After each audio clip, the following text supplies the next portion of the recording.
Olá, pessoal. Eu sou o professor Thales Viglione e o assunto da aula de hoje são os bits, bytes e conversões numéricas. Inicialmente, vamos ver o sistema decimal, que é o sistema que nós utilizamos no nosso dia a dia. Ele é formado por 10 dígitos, ou seja, os números de 0 a 9. Somando tudo, vão dar os 10 dígitos, que a partir deles nós formamos todos os números que nós trabalhamos e conhecemos aí no nosso dia a dia. Então, aí temos alguns exemplos: o 1, o 12, 234, 3.267. Então, combinando todos os 10 dígitos de 0 a 9, nós formamos todos os números. Mas todo número, nós podemos fazer uma decomposição dele. Então, temos aí, para o número 1, ele é formado por uma unidade. O 12 é uma dezena mais duas unidades. O 234 são duas centenas mais três dezenas mais quatro unidades. E o 3.267 são 3 milhares, duas centenas, seis dezenas e sete unidades. Se nós formos colocar isso na base 10, nós temos que o 1 é o 10 elevado a zero. Né? Qualquer número elevado a zero dá 1. Então, cada unidade é uma potência de 10 elevado a zero. Já o 12, nós temos 10 elevado a 1, que dá 10, mais duas unidades. O 234, temos 10 elevado ao quadrado, que dá 100, então duas vezes o 10 elevado ao quadrado, mais 3 dezenas, que é 3 vezes o 10 elevado a 1, mais 4 unidades. E a mesma coisa para o último número, que são 10 elevado a 3, que dá 1.000, 10 ao cubo, 3 vezes. Então, 3.000, mais duas vezes o 10 ao quadrado, que dá 200, mais 6 vezes 10 elevado a 1, que vai dar 60, mais 7 unidades. Então, dessa forma, nós podemos decompor o número na potência de 10, né, na base 10. Por isso, o sistema decimal é chamado também um sistema de base 10. Mas o computador, ele não utiliza esse sistema decimal no seu funcionamento interno. Ele utiliza um sistema chamado binário, né, ou um sistema de base 2, porque ele é formado só por dois dígitos, que são o 0 e o 1. Então, por exemplo, se pegarmos 2 elevado a 1, nós temos duas combinações, 0 ou 1. Se pegarmos 2 elevado ao quadrado, nós temos quatro combinações, que é o 00, 01, 10 e o 1. Então, à medida que nós vamos aumentando a potência do 2, vai aumentando a quantidade de combinações que nós podemos fazer com os zeros e uns que fazem parte desse sistema binário. Então, 2 ao cubo são 8 combinações, né, que estão aí na tela. Se eu for para o 2 à quarta, vão ser 16 combinações. Então, estão todas elas aí. E à medida que eu aumento a potência, eu vou aumentando a quantidade de combinações. Então, 2 à quinta seria 32, depois 64, 128, 256, 512, 1024 e assim por diante.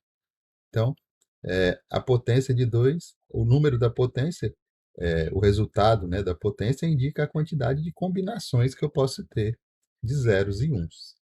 Mas o que isso tem a ver com a informática? A informática tem uma unidade da informação, que é a menor delas, chamada de bit, ou dígito binário, né? Binary digit em inglês. Ele é representado por um zero ou por um 1. Por isso, o computador trabalha com esse sistema binário. Então, o 1 significa ligado e o 0 significa desligado. Ou, se formos pensar na parte do hardware do computador, o 1 significa que existe energia em algum componente e o 0 quer dizer que não existe energia em seu componente. Então, os transistores que formam todos os processamentos aí, né, do hardware do computador, ele representa justamente esses bits, né? Ele vai ter uma hora que ele está representando 0, uma hora que ele está representando 1, e essa representação de zeros e uns combinados forma toda a informação de um sistema computacional. Tudo dentro de um sistema computacional é representado por zeros e uns. Então, essa imagem que vocês estão vendo aí, esse som que vocês estão ouvindo, todos os jogos, todos os aplicativos, tudo que a gente vê dentro de um sistema computacional, ele é representado por zeros e uns. Bom, mas o 0 e 1 por si, ele só representa um estado, né? Então, ou ele está em 0 ou ele está em 1, se eu só tenho um bit. Então surgiu a figura do byte, que é o binary term, ou termo binário, que ele é formado por 8 bits, né? Isso foi definido lá nos anos 1960. Um byte, ele é formado por 8 bits. Com a combinação de 8 bits, eu consigo fazer 256 combinações diferentes de zeros e uns. Então, com essas 256 combinações, eu consigo representar todas as letras do alfabeto, todas as pontuações, todos os números, todas as letras acentuadas e ainda vários códigos internos no computador. Então, em 1961, criou-se a tabela ASCII, que é justamente a representação desses 256 números nos caracteres que a gente vê no computador. Então, nós temos aí a tabela ASCII. E se nós prestarmos atenção, por exemplo, a letra A maiúscula é o número 65, o A minúsculo é o 97, né? O B maiúsculo é o 66, o B minúsculo é o 98. Se eu precisar do A minúsculo acentuado, ele é o 160. Se eu precisar do A maiúsculo acentuado, ele é o 181. Então, aí temos todas as representações de caracteres dentro dessa tabela ASCII, né? Através dele, era possível representar nos sistemas computacionais todos os caracteres possíveis e alguns controles internos ainda. Mas, com o passar do tempo, outros alfabetos começaram a ter necessidade de ser representado dentro de um sistema computacional. Então, só naqueles 256 caracteres eu não conseguiria representar todos os alfabetos do mundo, por exemplo. Então, temos aí chinês, árabe, cirílico, grego, temos dezenas de outros tipos de alfabeto que não estão representados naquela tabela ASCII. Então, surgiu a tabela chamada de Unicode, em 1991, e hoje, com a evolução dela, a gente já consegue representar quase 138 mil caracteres diferentes. Tá? Então, através da tabela Unicode, a gente consegue representar todos os idiomas praticamente aí que existem no mundo que precisam de utilizar um sistema computacional. Mas mesmo assim, a convenção de que um byte continua sendo igual a 8 bits, ele permanece até hoje. Então, a gente pode considerar que um byte significa uma letra. Então, cada letra que a gente digita no computador, cada número, cada ponto, ele ocupa o espaço de um byte. Tá? Então, quando no seu celular ou no seu computador você diz que tem 4 GB de memória, né, tem 128 GB de armazenamento, esse giga, né, ou mega, ou K, significa a quantidade de armazenamento que nós temos. Então, nós temos a tabela com as unidades de medida que representam isso. Então, vejam que o byte é a unidade básica, né, que é formada por 8 bits. Então, a partir dele, a gente começa a representar todas as outras unidades de medida. Então, nós temos o kilobyte, que é representado por kbyte. Então, KB, né? Então, ele ocupa o espaço de 1024 bytes. Né? Mas por que 1024? Porque é sempre na potência de 2. Né? Então, se a gente for na potência de 2, a gente não vai chegar em 1000, ele vai chegar em 1024. Então, 1 kbyte significa 1024. Por que o K? É igual em quilômetro, né? Quilômetro, 1 quilômetro, não são 1000 metros? Então, 1 kbyte seriam 1000 bytes. Mas como a gente trabalha em potência de 2, fica 1024. Então, depois vem o megabyte, que vai ser 1 milhão de bytes.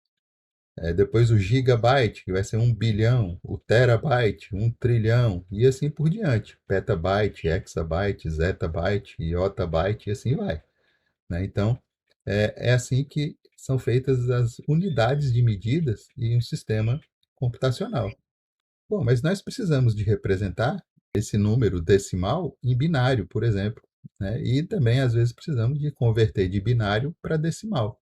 aquela tabela ASCII que nós vimos anteriormente lá, né, nós vimos alguns números decimais que representavam as letras, né, mas internamente no computador, aqueles números são representados em números binários, né, em zeros e uns. Então, como é que a gente faz para converter um número decimal para um número binário? Então, aqui nós temos dois exemplos, o 20 e o 73. Para eu transformar o 20 em um número binário, eu tenho que sair dividindo ele por 2. Então, vejam só. Se eu dividir 20 por 2, eu tenho 10 e sobra 0. Vou pegar o 10 agora, dividir por 2, vai dar 5 e não sobra nada. Divido o 5 por 2, dá 2 e sobra 1 de resto. Vou pegar o 2, dividir por 2 novamente, vai dar 1 e não sobra nada. Agora, o 1 eu já não consigo mais dividir por 2, então eu finalizei a minha conta. Vejam que o resto ele é formado sempre por zeros e uns, porque nós estamos dividindo por 2.